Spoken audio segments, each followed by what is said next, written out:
Good morning, welcome to Planet Mojo. Today I'm going to do some hedging and shoot positioning in the vineyard.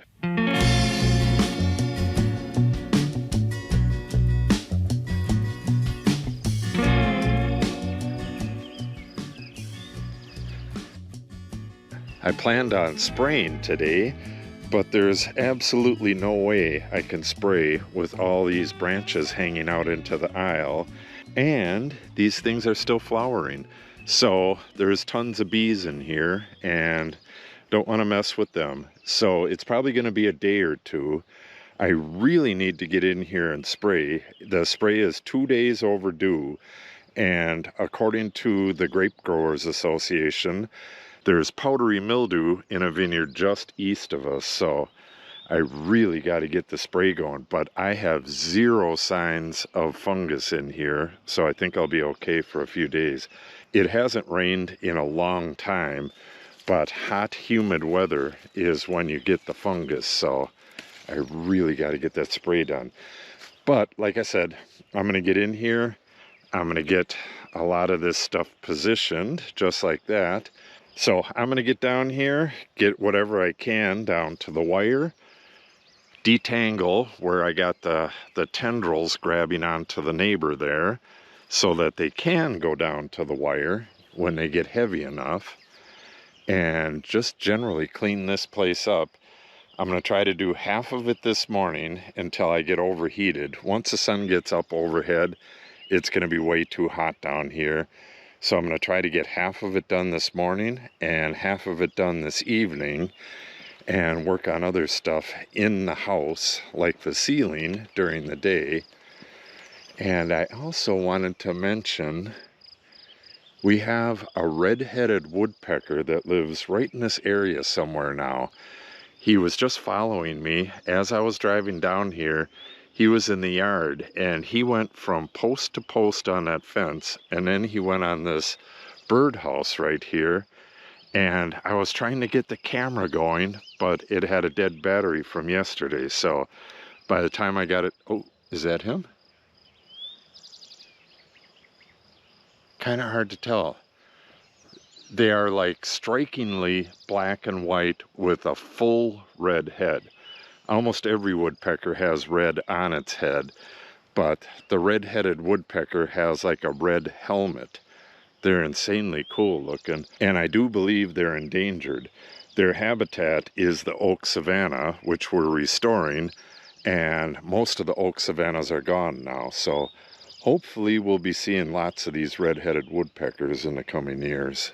Alright, I'm going to get this front row done, and as I'm coming back up through here, I'll get some filming done. Okay, I am on the second row, and show you what I'm up against. What I'm trying to do, you could see that these shoots go every which way, and what they do is they cross over each other and then connect with each other and form a mat. And we're trying to get them to go straight out without breaking them, because they are very fragile this time of year. But if we continue to let them go in whatever direction they want, it's going to be too late at some point to fix it. So, got to get in here and shoot position. Look at all those flowers. Don't want to break these, but we basically just want to get rid of the tendrils that are connecting them together and kind of guide them straight out from the trellis instead of up and over. This one is just a big mess. This is the very first one. Some of them are going to be much easier than this, like that, and some will go straight down to the wire. And I'm going to show you a bit here and there on this entire row. And I try to keep them in their lane. See, that one just broke off. It was already cracked. You could see it's drying, but lost all that fruit.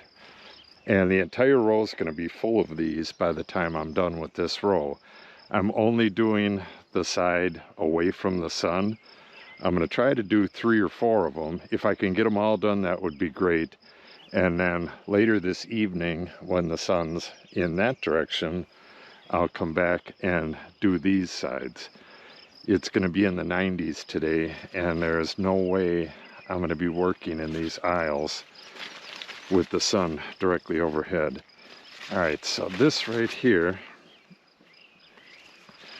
this is slated for replacement. So I'm guessing that's what this is right here. So what I want to do here, get that stuff out of the way, take some of these leaves off so I can see what's going on here.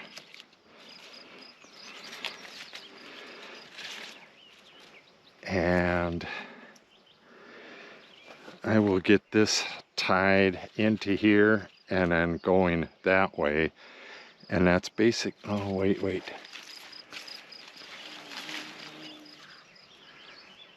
I can't tell which one that's supposed to be. All right, well, I'll just put it in there and have it going straight up for now. Another one that's broken.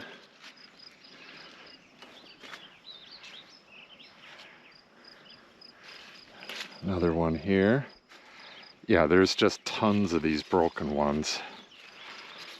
But that's the way it is every year. Yeah, you could see all kinds of flowers in there. That will be a ton of fruit. And we're not going to miss a few broken shoots at the end of the year. All right, here we have one that's over the top.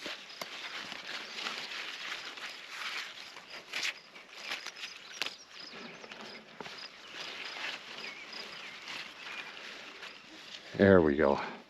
Now its own weight is going to push it down towards the wire. And within a couple days, I'll have most of this stuff onto the wire. Then I can hedge it a little bit better, hedge anything that's coming into the rows. And that makes it a lot easier to spray. But I do need to get a spray in here, and it's really hard to do this time of year. All right.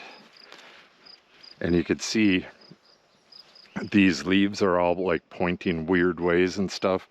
Tomorrow, these are all gonna correct and all be facing towards the sun again.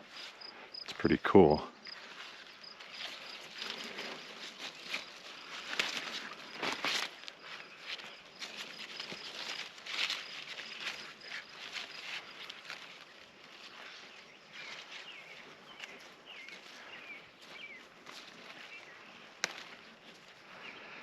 If they'll easily go down onto the wire, I'll do it.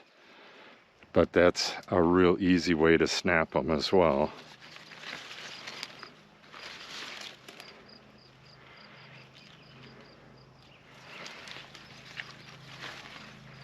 All right, those are all on the wire.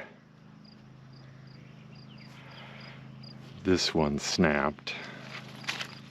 History.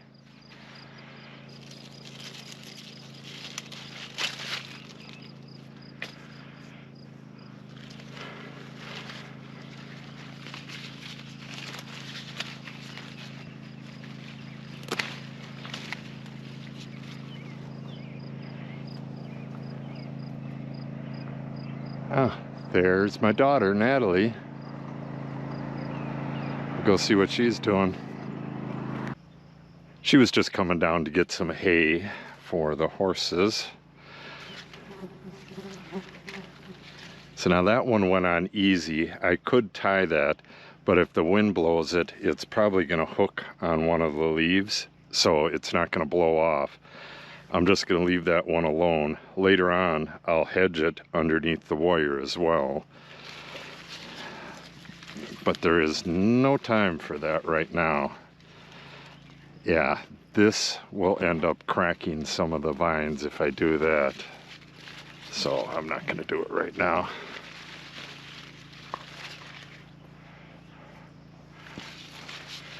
Then you got this stuff that's growing straight up. If it's possible to eventually have it go down to the wire like that one, that's fine. Otherwise, you just hedge off the top. Some of these are side shoots and need to be hedged off anyways. You get my pruning shears.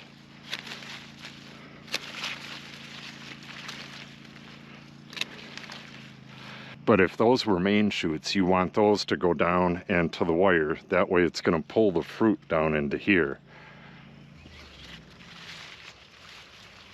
Yeah, that was a side shoot, but it had fruit on it. I hate having the fruit up at the top like that because that just attracts birds. All right, this is the replacement cordon right here. And that's used to replace a cordon if need be, but I don't want all this growth this year, so I'm going to cut it right above the fruit. I'll let it fruit, and then we'll choose one of the buds on it next year for another replacement. At some point it'll be used as an actual replacement. All right, I have a ways to go on this row, so I better get moving. Getting hot out here.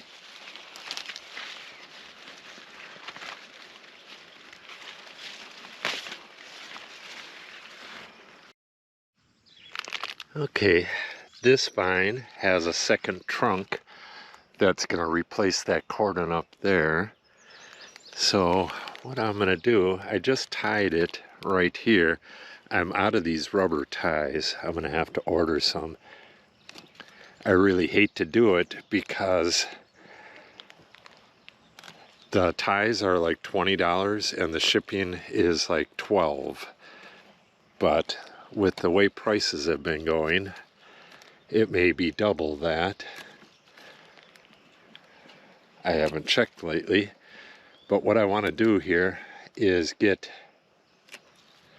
rid of all of this low stuff here and just have a trunk down here.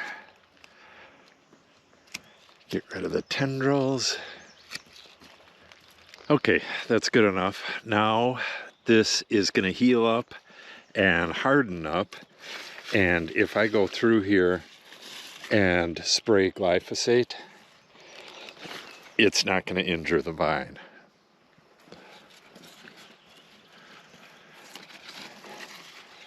Yeah, there's the end of it. I'm going to have to start training that through and onto the wire real soon.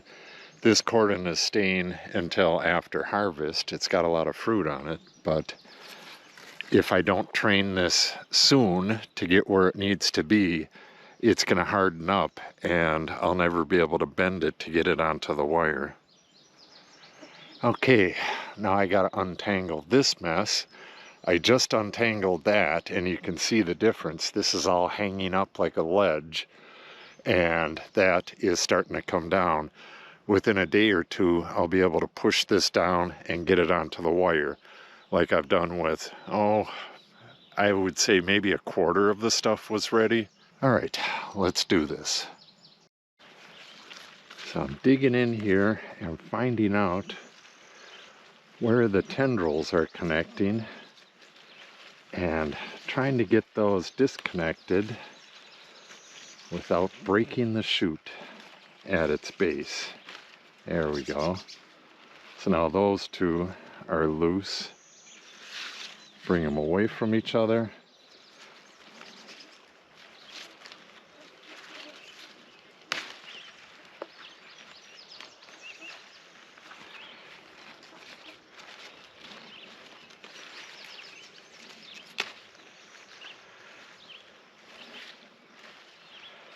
Alright, now I'm going to let gravity do its work, and within a few days I'll be able to get those all on the wire.